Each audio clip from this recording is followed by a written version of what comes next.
मुझे बहुत अच्छा लगा आप लोग हमारे यहाँ आए और मेरे से मुलाकात हुई और बहुत बहुत धन्यवाद आप सबका।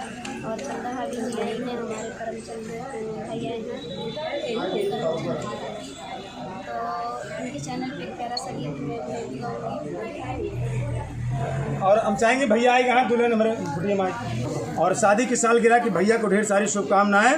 तो फिर से वही दो लाइन, अरे जुगल जोड़ी हो जुगल जोड़ी और दुल्हा दुल्हन कै बनी रहे जुगल जोड़ी, हमारे भैया कै बनी रहे जुगल जोड़ी। बहुत बहुत धन्यवाद। बस काफ़ी है बाजी बाजी गावा।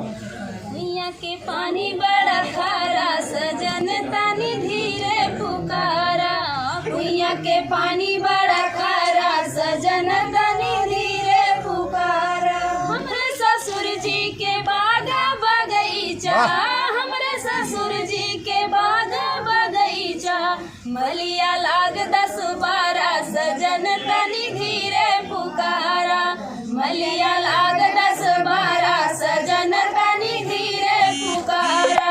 भैया के पानी बड़ा खारा सजन तनी धीरे पुकारा, भैया के पानी बड़ा खारा सजन तनी धीरे पुकारा।